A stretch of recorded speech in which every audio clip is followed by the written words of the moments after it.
Men and women who choose to follow him no matter what. Uniquely, he addresses subjects that are not as easy to grasp and tangle with. Today, he addresses what it means to love unconditionally and what it means to forgive and what it means to give. And he takes all these things and wraps them into a few short verses. And if you think about it for a second, I want you to ponder with me. As you open your Bible to Luke chapter 6, you find yourself in the 27th verse of Luke chapter 6. And as you're turning to that particular verse, you'll discover that if you're not careful, you'll miss the very clause that opens the door of learning for all those who are sitting in this experience with Jesus. And it's the same learning experience you and I have to be willing to look at ourselves. Look at you, if you would, verse 27, just for a moment. But I say to you, and watch what Jesus said. But I say to you who hear. Now, hearing, listening, being willing to receive what it is that comes at us is the key to all of life. Because if I can hear something, I can do something with it. And I can take that knowledge and apply it to who I am. And what you discover here is when a person is willing to listen, watch this, they give attention to what is being said. They anticipate what message they're going to receive, and they take action on it. So today, here's what I want to challenge you to do as you sit in the Lord's house on this Sunday. I want you to pay close attention to what is shared. As you hear it, anticipate how God could use it in your life. And as you anticipate that, walk out of church with an action plan. Walk out of church saying, you know what? He's right. The pastor's right. I need to learn how to love in a more effective way. I need to learn how to forgive in a more cleansing way. I need to learn how to give my life away in a more defined way. And what you'll discover is, by the time we finish today, Jesus takes and shapes into the hearts of those who are listening to him a deep desire that they would take and apply these very key principles into their journey of faith. Now, when you look at them, you immediately start thinking, wow, we need to make sure we don't miss what it is that God has for each one of us. Because he says to those who hear, here's what he was saying. You can be present and not hear something. You can be present and miss the message. You can be present and disengage in the process. And as a result, it becomes a disaster zone. Over the years of being a pastor, at different times, I've encountered those whose end reply to their life situation was, he would not listen, she would not listen, they would not listen. As a result, I cannot do this anymore. And if you think about it for a moment, can you imagine what it would be like if the Lord looked at you and me and said, they did not listen, they haven't been listening, they're not listening now, I can't do this anymore. We wouldn't want that with the Lord, would we? Because we want him to work in our lives no matter what, everywhere we go, what we're about in life. So think about these. I want to ask you 3 questions that set the tone for whether you're listening or not. And I want you to think about these, and I want you to be honest with yourself. You don't have to say them. You don't have to say them or convey them to anyone else. But I want you to at least think through them yourself. Because this may set the tone for your ability to be able to go, you know what? I know how to be more effective now. And I can listen more attentively. The first question is this. When you think about where you are in your journey of faith, do you love unconditionally? Do you extend love to people, not based in a criteria, but just in the fact that God has loved you, so you love others? And when you start looking at that, you realize that what Jesus was saying was, the kind of love you got to have is the kind of love that will let somebody slap your face at one point. I mean, it's amazing what Jesus does here. And so, you and I, as we look at this passage, you have to ask yourself, do you love unconditionally? But the second question I want you to think about is this. Do you find it hard to forgive? Is it difficult at times to go, you know what? I'm willing, but it sure is hard. Now watch this. What is unforgiveness? Unforgiveness is a prison with no door. And so what happens is when someone gets caught up in not being willing to forgive, all of a sudden they get imprisoned to that. And what does it do? It can cause them to function with such great heartache. I had an aunt that way. Even just a couple weeks ago, I was talking to my mom, and we were talking about that particular aunt. And at a very young age, something happened that she chose she would never forgive. And she lived an embittered life for 60 years because she just made that choice. And what you discover is, it is hard at times to forgive because there are moments when we go through difficulty, moments we go through heartache, and it's not easy to extend forgiveness. But you'll see what Jesus does here as it relates to that. And then one final question, and it's interesting because Jesus puts this all together. He talks about love, he talks about forgiveness, then he talks about giving. And I want you to think about regarding where you are. Do you struggle with giving? And by the way, I'm not talking about just your material resource, okay? I'm talking about your whole life. Because life is a stewardship of everything, not just a single aspect of life. Because I've known people, for example, who thought in their mind, if they wrote a check to the church, they'd done all the giving they needed to do. That if they just gave their tithes and offerings, everything was perfect. And the reality is that is not the case. Because we are accounted as stewards for every aspect of our life. And so, if you'll think about it for a second, today we find ourselves in this passage where Jesus, he goes deep with concepts. So I want to look at 2 or 3 verses, then a verse in John just for a moment. Then as we come back, I'm going to show you, if you're listening, remember now, what happens when we listen? We pay attention, we anticipate, we take action. All right, so you got to keep those 3 things in mind as we look at with me, if you would. Several of these verses. Verse 27 again. But I say to you who hear, love your enemies, do good to those who hate you. Look on, if you would, to verse 37 of this same text.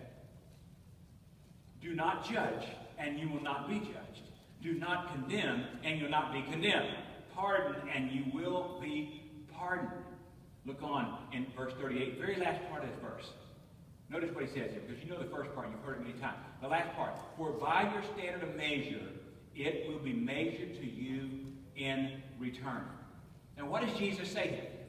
What he says is, if you come up and you measure love and forgiveness, and you measure the stewardship of your life with a really small cup, that's what you're going to get.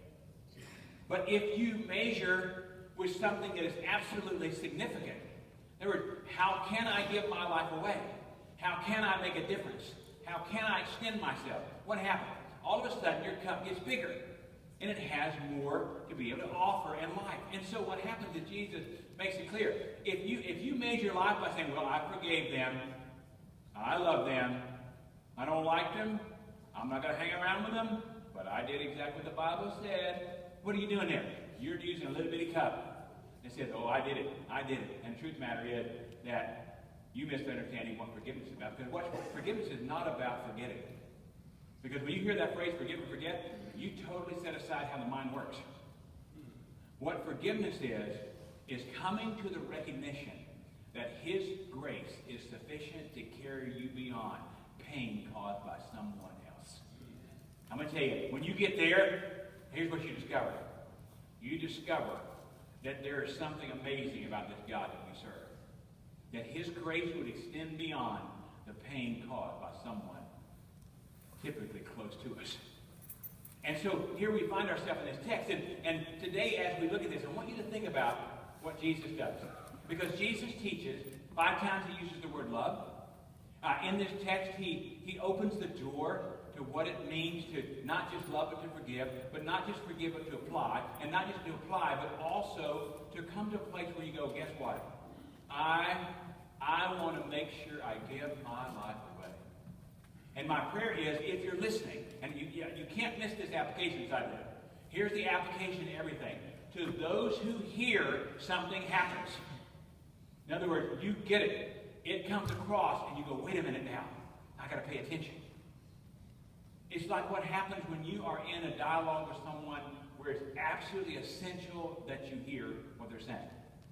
And do you realize that most people are not good listeners because they spend all their time trying to think about their next response. And what Jesus does is he sets in motion us learning how to listen the right way so that we come away from life going, you know what? I can apply this. So if you're in church today and you're sitting here and you're going, okay, wait a minute now. So what the pastor said, first of all, I've got to be able to listen. I've got to be able to take in what he's saying, what the Lord's saying. And as I listen, I'm able to take and apply it in a way that makes sense. So the application is, I come to a place where I pay attention, I anticipate him speaking to my heart, and as I do, I come away with an action plan that comes from God. And that's exactly what Jesus does in verse 27 through verse 38. And he does it, he breaks it down into pieces. He breaks it into 4 significant pieces. The first one has to do with the whole idea of loving. Today we look at, as we're talking about being an authentic disciple, someone who is on fire for the one who claims their life. That authentic person. We're looking at what happens when love starts to liberate a person's heart. Because watch this. When you're authentic as a disciple, someone who's willing to follow him, the love that comes out of you will be transformational and will impact anybody that you encounter. So look at with me, and we'll see this in 4 pieces. We'll bring it together. And my prayer is, as you're sitting in church today, that you've already heard one thing. I have to learn to listen better. Because God may be saying something to me through this passage that perhaps I missed at other times. And if that's the case, then be careful to grab hold of it. The first thing you see is the kind of response that Jesus intended all those who were going to follow him to do. And that was to learn how to love unconditionally. To learn how to love unconditionally. Look, if you would, verses 27 and 28. We're going to walk through this passage. But I say to you here, love your enemies. Do good to those who hate you. Bless those who curse you. Pray for those who mistreat you. Now, if you can imagine for a moment, you got to realize that those who had been hanging out with Jesus thought he was coming to straighten everything out. They thought he was coming to so transform the world that anybody who came up against him, boom, they're out of there. And what does Jesus do here? He gives 4 very distinctive conditions to learning how to love unconditionally. In other words, you apply these aspects to who you are, and all of a sudden you've begun the journey of faith that allows you to love unconditionally. Look at it with me, if you would. Let's look at them very carefully. First of all, he says, love your enemies. Now, if I were to say to you, name your enemies, it wouldn't be hard, would it? Which, by the way, sometimes our enemy are our thoughts. Sometimes our enemies aren't other people around us. They're our situation, our circumstances, where we find ourselves at. But here he said, love your enemies. And what was he trying to say? Let compassion become a part of who you are. Because what happens when you start loving somebody who is your enemy, something begins to happen inside of you. You become compassionate. And that love is so transformational. You wouldn't know this, but there are certain parts of the Middle East that I'm not going to name the countries. I'm not going to name any dynamics going on, but here's what's happening. There are more people coming to Jesus than any other country in the world. And it's strictly forbidden to do so. But because of the compassion of those who loved genuinely, people are surrendering over and over and over again. Giving their hearts to him. And see, what you discover is this. We only look at what we see in the media.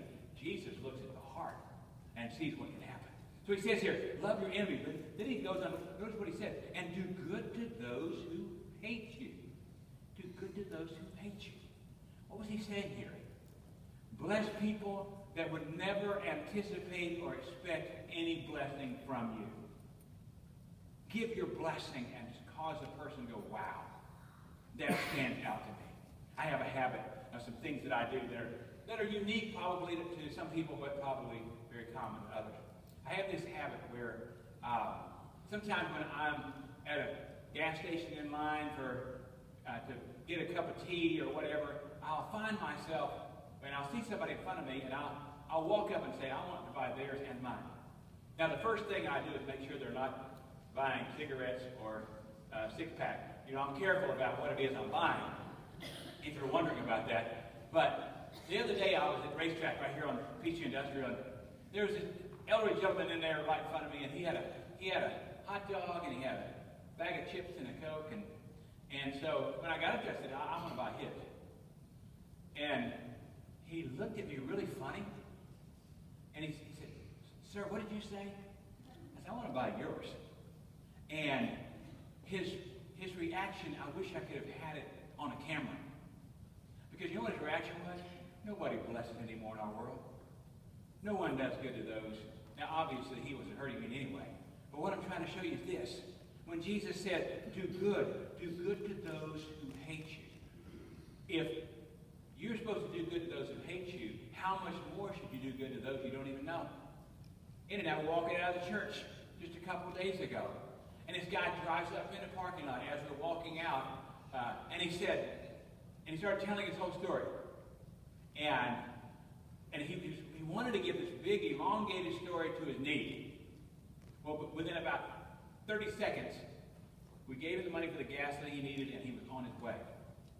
And I thought as he drove off, he had to be sitting there going, that's the only church that allowed you to do that. You just pull the parking lot, find a pastor, walk out, and get gas money. You know, that probably doesn't happen at every church. But the reality is sometimes, and by the way, I'm not telling you, by the way, to be flippant at how you give. I'm using the word bless here. Because here's what happened. For that gentleman, I promise you, as he pumped every ounce of gasoline into his car, because the light was glaring on his dash, he had to be going, there are some people who choose to bless. But Jesus was saying, if your enemy, love your enemy, do good to those who hurt you. Look at it, it gets deeper, doesn't it? Look on. So first of all, he says, be compassionate. Bless those. Look at verse 28. Bless those who curse you. That gets a little bit more challenging, doesn't it? Because here's what he's saying. Show kindness to those who even speak ugly to you. Show kindness. And you know when you're kind, something happens inside of you. Everyone in here probably has had somebody in their life who was kind. I mean, they extended kindness. They were kind by nature. And it did something for you. What Jesus does here is he makes it very clear that if someone could even curse you, turn around and bless them. Do something for them. Make a difference. And imagine for a moment, what is he trying to set in motion here? When you're compassionate, when you're blessed, when you're kind, people see Jesus. And what he wanted them to do is learn how the people would see Jesus in him and them. And then they would say, oh, you know, we're a reflection of Jesus. But then he gives us one final caveat. Look at it, if you would. Another aspect here. Pray for those who mistreat you. Now, when he's talking about praying here for those who choose to curse you, who hate you, all these things, what he's saying is, learn to pray that God would save them, that they would come to a point of salvation. Because Jesus didn't come for everybody just to do nice things and to create the right environment. Jesus came to save the world. So Jesus is not telling his disciples, now look, if you just rock along here, and if you're nice and you're kind and you're compassionate and you bless people, but you don't tell them who I am, you miss the message. And the exact same thing he's saying to you and me. Because if we are at the place where all of a sudden we start living out this idea, how do we pray for those who mistreat us?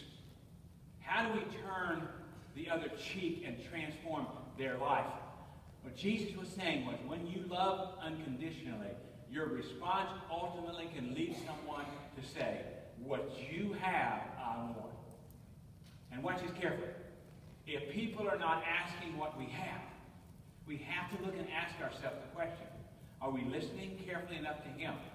That as he speaks to our hearts, and he says to us, be kind, be compassionate, bless others, be willing to extend yourself and share who I am. What you see very quickly is this.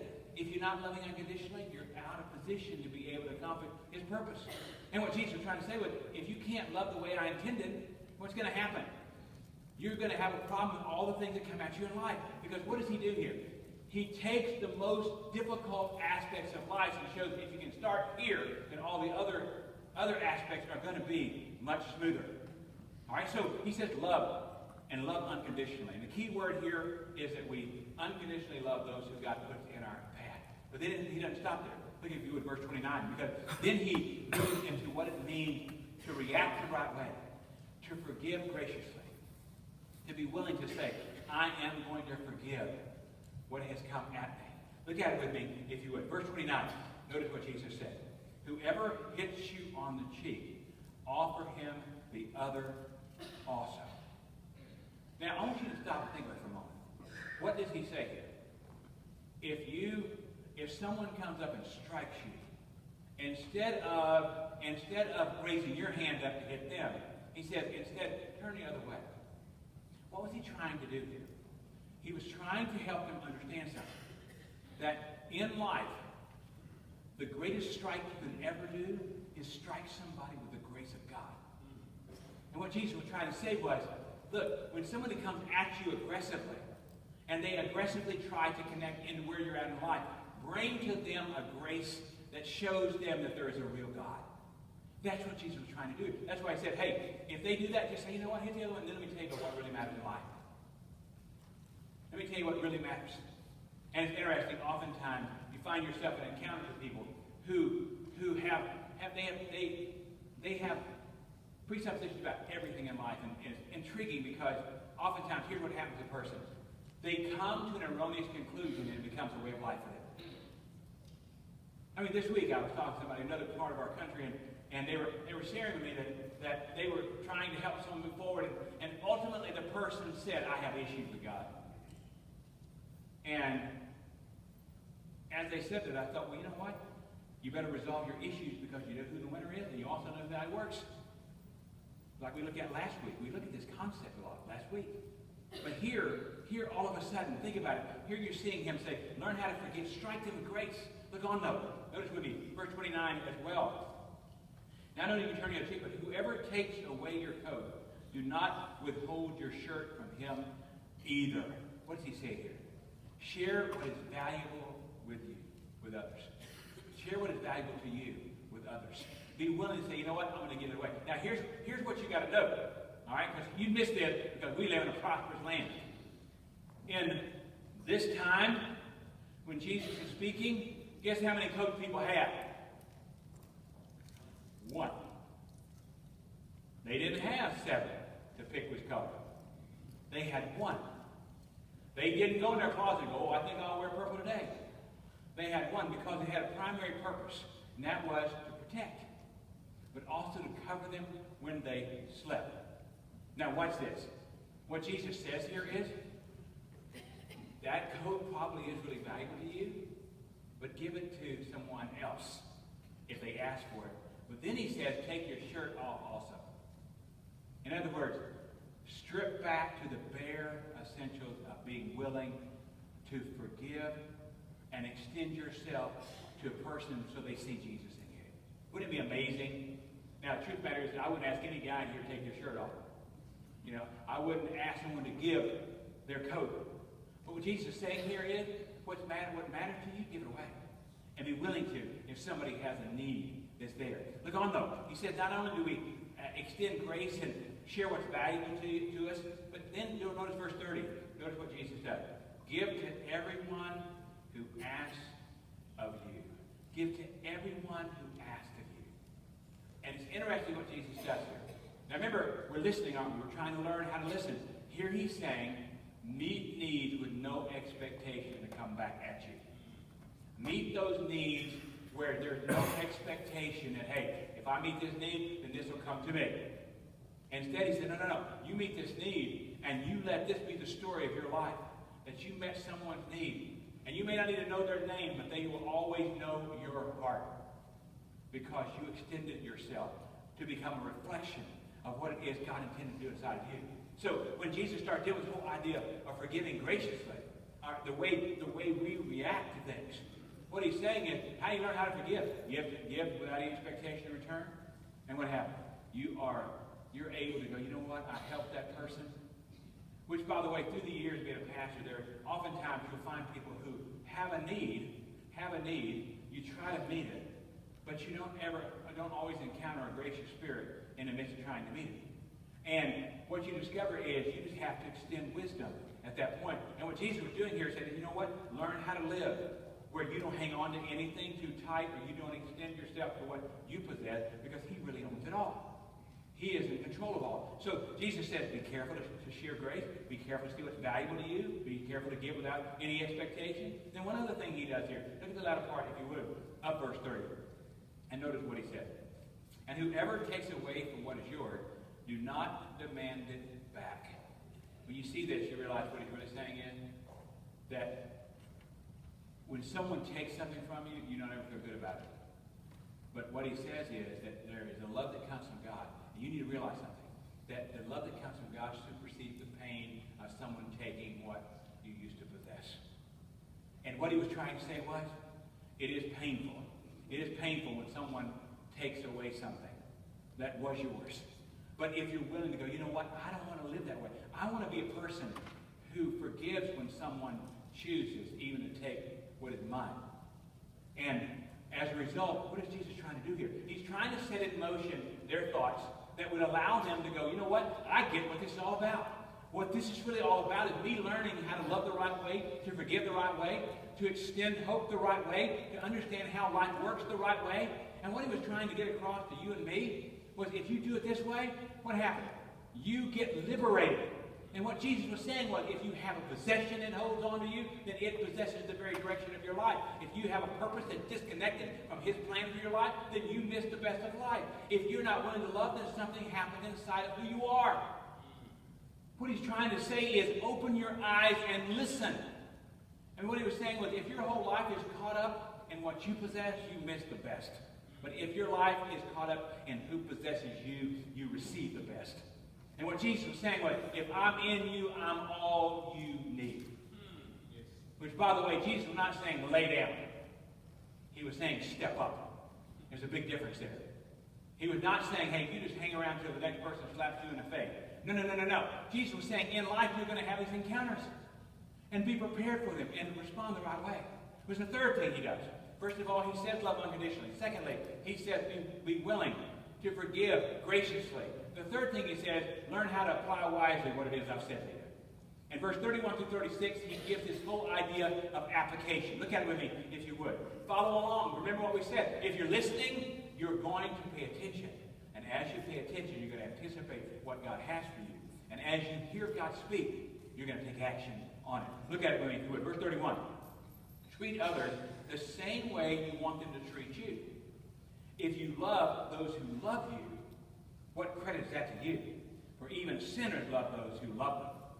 If you do good to those who do good to you, what credit is that to you? For even sinners do the same. If you lend to those from whom you expect to receive, what credit is that to you? Even sinners lend to sinners in order to receive back the same amount.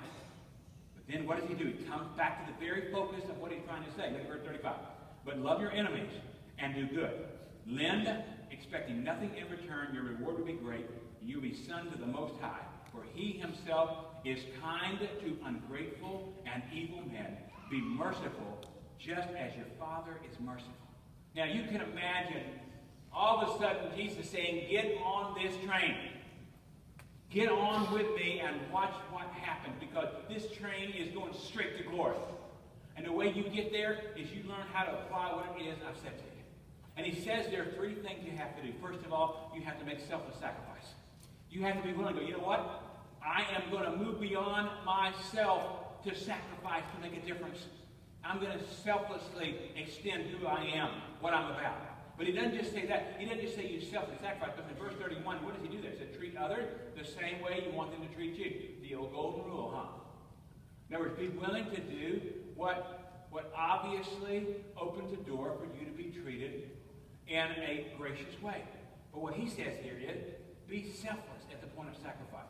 In other words, treat people in a way that is amazing and transformational. But he doesn't stop there. The second thing, he starts talking about love.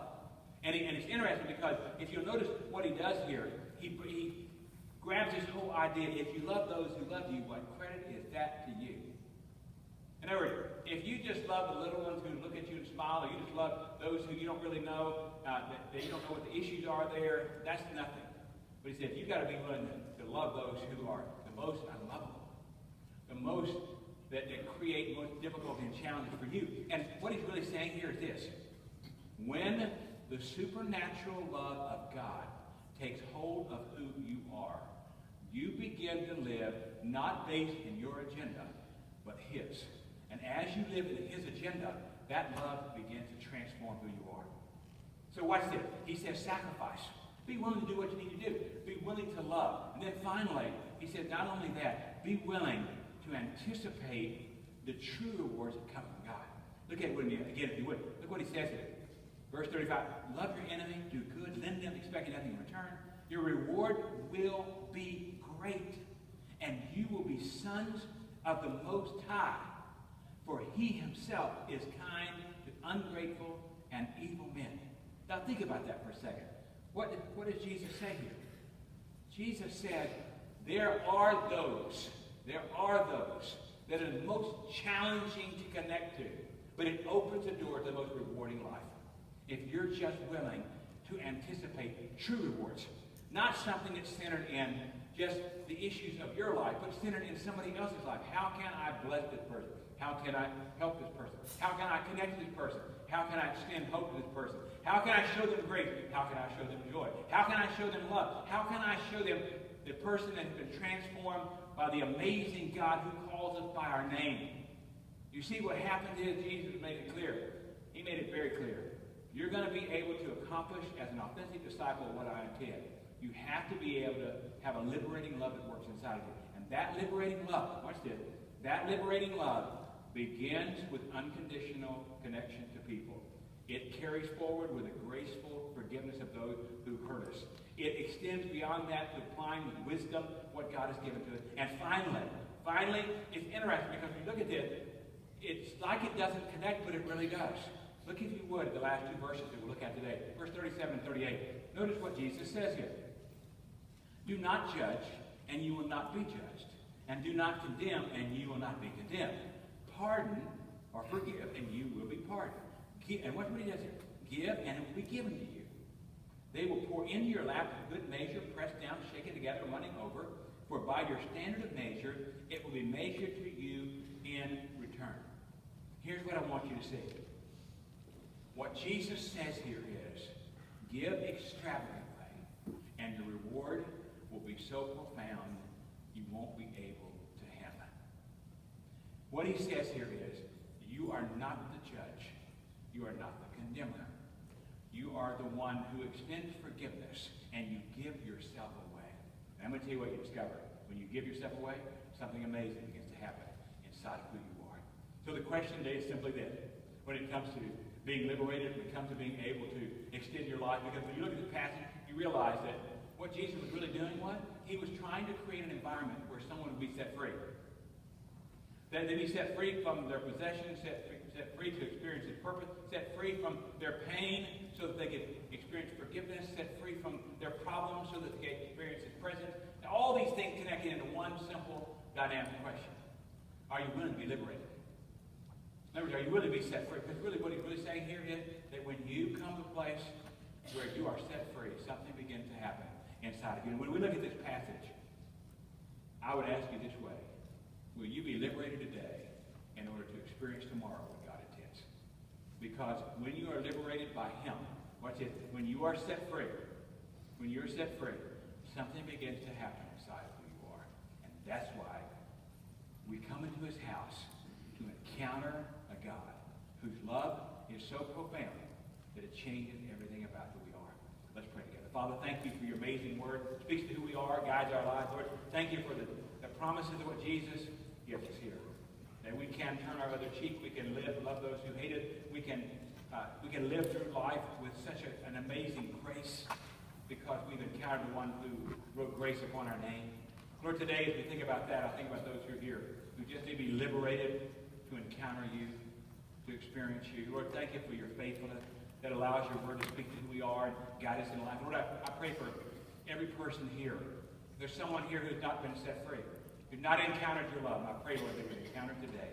I pray also, Lord, you would allow us to realize that what your grace does extends beyond our concept completely. Because you said, don't judge. In other words, don't make your own assessment. You made it clear. We judge, we be judged. And so today, we ask you to allow your word to speak to the hearts of those who are here. And Lord, if there's someone here who wants to be set free, I pray you move in their life. In Jesus' name, amen. As we think about that, what does love do? It opens the door to opportunity. If you're here today and you'd like to have an encounter with the love of God, we'd love to be able to help you with that. And maybe you're here to become a part of our family. Maybe you're here, you'd like to become a part of God's family. Whatever the case may be, as we stand and see if God's speaking to your heart, I'll be waiting on you. Alas, my Savior bleed, and in my sovereign power, would he devote that sacred head for sinners such as thou? At the cross, where I first saw the light, and the burden of my heart rolled away.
invitations never close, and God speak into your heart. I want to encourage you, right after the service, look around to your right. Gal's over here, our team's over here, Angie, Mercedes, Pastor Ron, they're all there waiting to encourage you and help you in your journey of faith. And I want to also say to you, I was just looking as we were doing the invitation time, all you in the balcony, and I just want to say hello to every one of you. And I hope you all doing it well up there. It's always good to see you. And I would like to make sure I know who's up there, so I just want to take a moment and say good to see you. So God bless every one of you. And after church, when I come downstairs here, I'll be right here in the lobby here and you get a big hug. All right? So I'd be blessed to do that. Let me remind you again, John Robb's funeral service this afternoon at 3 o'clock. I invite you, if you want to encourage John and the family, to be a part of that. Also, pray for our Tanzania team as they head out. They head out this afternoon. Some have already headed out. Some are heading out this afternoon. Chester and all the team, we're praying for you. God to use you guys in an amazing way. If we didn't believe the gospel, we wouldn't send you. We believe the gospel can change hearts and lives all over. Can't wait to see the pictures. You can follow what's happening on our website and the announcements there related to Tanzania mission trip. If you want to see that, be sure to keep up with that through oneheartchurch.org, and that information will be there for you. Then let me remind you two things for our adults. One is Joy Club meets this Thursday, and Pastor Eddie's speaking at the Joy Club. So we'll be praying for you. He doesn't know it, but may the Lord bless you as you preach. Eddie's speaking, I'm singing. So it's going to be a tremendous time for all of our senior adults as I come. And if I sing, it's going to be serious trouble for the Joy Club. It'll go from joy to sorrow club in 1 week. So, but I invite all of our ladies to be a part of that. And also, if you will just stay listening to me while we're taking care of our friends here, that'll be a real blessing for sure. Then finally, let me mention to you that our fall festival is quickly coming on us on November 14th. It's a great day to be able to gather together with family and friends. I want to invite everybody to be a part of that because it's a fun time on the 14th of November as we bring all kinds of activities and rides. The Family Life Center comes to life. It's going to be a great time for everyone. And then as you go out of here, you never know what the weather's going to do. It's going to rain, it's going to shine, but one thing we do know, the Lord is always going to bless. And so it's been a blessing to be in his house on this day, to celebrate who he is and to encounter his goodness and allow him to direct our steps in our lives. And so as we get ready to head out of here, let's just walk out of here with great energy and faith in our hearts that God's going to do something really amazing and powerful. And hang on one moment here. Just, if you would, stay where you are just for a second, okay?